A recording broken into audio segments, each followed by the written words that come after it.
Assalamualaikum warahmatullahi wabarakatuh. Nama saya Vidiani Putri Rahmasari dengan NIM akhir 133.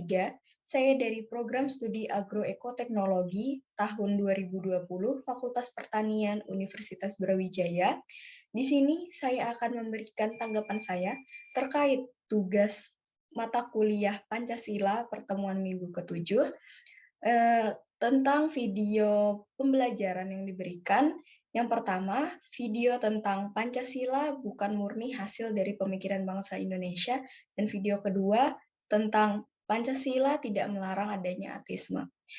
Tanggapan saya terkait video pertama, yaitu saya setuju dengan argumen yang diberikan terkait Pancasila bukan murni hasil pemikiran bangsa Indonesia, tetapi merupakan hasil dari pemikiran dunia yang disari oleh para bapak Indonesia yang memperjuangkan kemerdekaan Indonesia.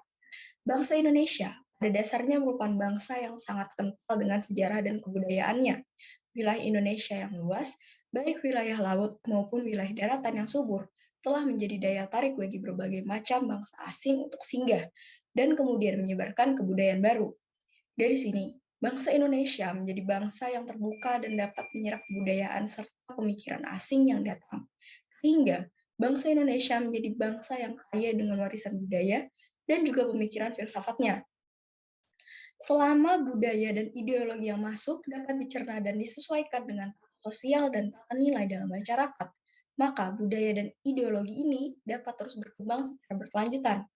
Konsep ini juga sesuai dengan bagaimana Pancasila dapat terbentuk dan dianut menjadi ideologi oleh bangsa Indonesia.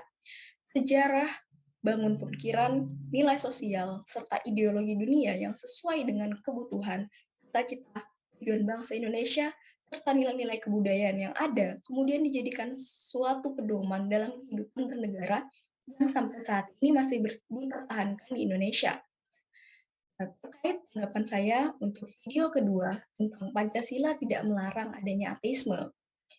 Di sini saya menyatakan setuju dengan argumen yang diberikan, karena Pancasila pada dasarnya tidak dapat dipahami secara tunggal, akan tetapi setiap butir Pancasila akan mengiring butir-butir Pancasila yang lain. Ateisme apabila dipahami hanya dari satu butir Pancasila saja, yaitu ketuhanan yang Maha Esa, maka tentu tidak diperbolehkan.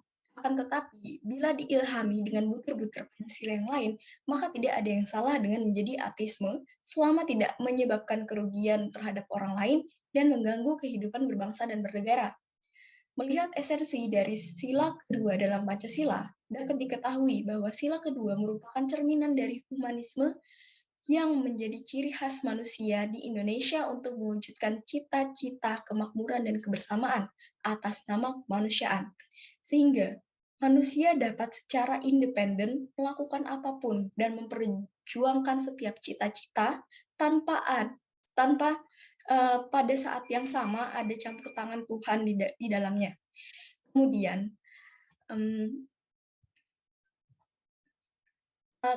apabila dilihat dari esensi sila keempat Pancasila yang menjadi cerminan sistem demokrasi yang dianut oleh bangsa Indonesia, maka tidak ada yang salah dengan menjadi seorang ateisme, karena dalam sistem demokrasi, Tuhan tidak ikut campur dalam urusan manusia, di mana semua keputusan yang diambil merupakan dari rakyat dan untuk rakyat, sehingga seluruh rakyat dapat berpartisipasi dan menjalankan roda pemerintahan, karena memiliki hak dan kedudukan yang sama di mata negara.